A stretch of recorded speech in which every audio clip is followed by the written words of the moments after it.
সবার জীবনে সুন্দর মুহূর্ত থাকে যেগুলো আমরা ধরে রাখতে চাই। আসসালামু আলাইকুম, আশা করি আপনারা সবাই ভালো আছেন। আমিও ভালো আছি আলহামদুলিল্লাহ। সকাল সকাল নেহারি, তার সঙ্গে হালুয়া, রুটি খেয়ে ফেললাম। এক ঝোঁকা আম নিয়ে হাজির হলাম। দুপুরে ছিল পোলাও, পটল ভাজা, রোস্ট, গরুর মাংস, মুরগির মাংস, গরুর মাংসর কোরমা, সালাদ। খেতে অনেক মজা ছিল। সবাই মিলে অনেক মজা করে খেয়েছি আর আড্ডা দিয়েছি। সন্ধ্যাতে চলে গিয়েছিলাম একটা রেস্টুরেন্টে আমরা সবাই মিলে কিছুক্ষণ সময় কাটানোর জন্য।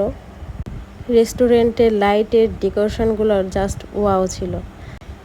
আর এদিকে বাবা ছেলে হাসি দিচ্ছে। আমার ছেলে তো বাইরে বের হলে খুব খুশি, আর সে খুব চঞ্চল একদম। ভিতরে ডেকোরেশনগুলোও ছিল অনেক সুন্দর। আমরা ভিতরে প্রবেশ করলাম, আপনাদেরকে দেখাচ্ছি, দেখেন। আমার কাছে তো ছোটোখাটো হিসাবে অনেক ভালো লাগছে। এখানে তো কফির সঙ্গে আড্ডা দেওয়া খুব জমে ওঠে।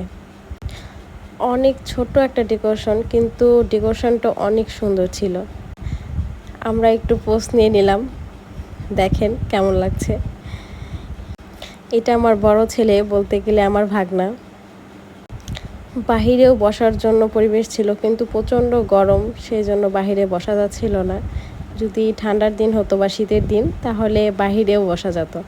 আর এদিকে দেখেন, ওরা চিপস খাচ্ছে আর দুই ভাই যে নাচছে, আর এদিকে মিউজিক হচ্ছিল, সেই জন্য ওরা খুব আনন্দ পাচ্ছিল। এদিকে আমরা খাবার অর্ডার দিয়ে দিলাম, আমাদের খাবার চলেও এসেছে। এখানকার খাবারগুলো অনেক মজা ছিল। একটু রেটটা অনেক বেশি, কিন্তু খাবারটা অনেক মজা। এখানে কোল্ড ড্রিঙ্কসগুলো খুব মজা ছিল। আমি একটা হট কফিও খেয়ে নিলাম, আর একটা কোল্ড কফি। কোল্ড কফিটা অনেক মজা ছিল। অন্য কোনো রেস্টুরেন্টের থেকে এই রেস্টুরেন্টের কোল্ড কফি, লাচ্ছিগুলো খুব ভালো লেগেছে। আজকে এই পর্যন্তই। বাই বাই, আসসালামু আলাইকুম। সবাই ভালো থাকবেন। আল্লাহ হাফিজ।